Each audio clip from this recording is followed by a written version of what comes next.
जी, आज आप लोगों के लिए बना रहे हैं आप ही की रिक्वेस्ट पर बाल्टी गोश्त। आप इसको मटन में बना सकते हैं, बेबी लैम या चिकन। मैं आज बना रही हूँ इसको मटन में, जो कि रिक्वेस्ट थी कि मटन में बनाना सिखा दिया जाए। तो ये हो गया मटन हमारा।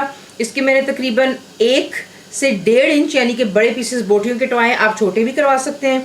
बीच में जाएंगे टमाटरों का ज़्यादा इस्तेमाल होगा। आप यहाँ पे देख सकते हैं कोरिएंडर सीड्स यानी कि धनिया साबुत आपको चाहिए होगा। ज़ीरा सीड्स यानी कि साबुत ज़ीरा आपको चाहिए। क्यूमन सीड्स हो गया। Bullet green chillies, ginger and garlic paste यानी कि अदरक लहसुन का पेस्ट, नमक यानी कि सॉल्ट, ब्लैक पेपर पाउडर यानी कि काली मिर्चों का पाउडर, लाल मिर्चों का powder that's red chilli powder, हल्दी यानी कि टर्मरिक, और बीच में एंड में जाएगा फ्रेश कोरिएंडर। आपको पता है मैं फ्रोज़न इस्तेमाल करती हूँ। आपको दिखाते हैं इसको बनाना का काम। फ्राइंग पैन को आप गर्म कर लेते हैं। हम इस इन चीज़ों को ड्राई रोस्ट यहाँ पर कर रहे हैं। प्लीज़ गौर कीजिएगा, कोई बीच में तेल नहीं है।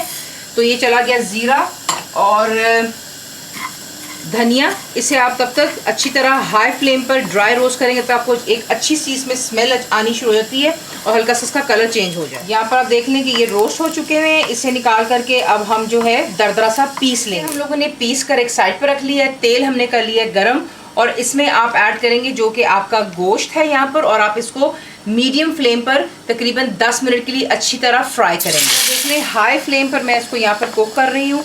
10 मिनट हो चुके हैं। इसकी वजह से आप देख रहे हैं कि कितना पानी गोश्त ने खुद अपना छोड़ा है। उसके बाद आप यहाँ पर ऐड करते हैं जो आपका जिंजर एंड गार्लिक पेस्ट है यानी कि अदरक और लहसुन का पेस्ट, सॉल्ट यानी कि नमक, काली मिर्चों का पाउडर बस, ब्लैक पेपर पाउडर, लाल मिर्चों का पाउडर चला गया, हल्दी, हरी मिर्चें बिल्कुल थोड़ी सी गार्निशिंग के लिए छोड़ दी हमने।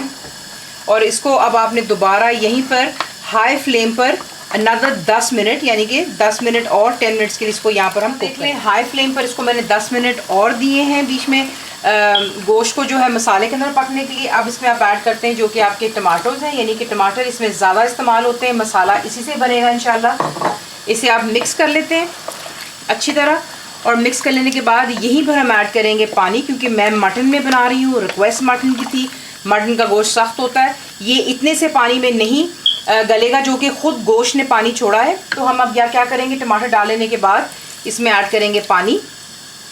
जैसे आप इसमें देखेंगे कि जोश आ चुका हुआ है, फ़िलहाल फ्लेम हाई पर है। आप इसे लो टू मीडियम पे रखकर तब तक कुक करेंगे जब तक कि आप देखेंगे कि पानी खुश्क हो जाएगा और मसाला भी बन जाएगा और तेल दोबारा सरफेस पर आ गया। गोश्त परफेक्टली गल चुका हुआ है, मसाला भी बन गया हुआ है और ये देख लें तेल जो है दोबारा सरफेस पर आ गया हुआ है। इसमें अब आप ऐड करेंगे जो कि आपका हरा धनिया है। आपको पता है मैं फ्रोज़न इस्तेमाल करती हूँ, और जब आपने इस्तेमाल करना हो तभी आप इसको फ्रीजर से निकालें ताकि वो काला नहीं पड़ता है। और उसके बाद जो आपको दिखाया था ज़ीरा और सूखा धनिया, उसे हमने ड्राई रोस्ट किया और दरदरा सा पीस लिया है, वो बीच में जाएगा। फ्लेम यहाँ पर मैंने हाई पर कर ली हुई है और इसको 1 मिनट हाई फ्लेम पर अच्छी तरह भून लेते हैं और जो है फिर इसको डिश आउट कर अच्छी तरह भून लेने के बाद 1 मिनट हाई फ्लेम पर आप इसको डिश आउट करते हैं। सर्व कीजिए गर्म गर्म रोटियों या नान के साथ में।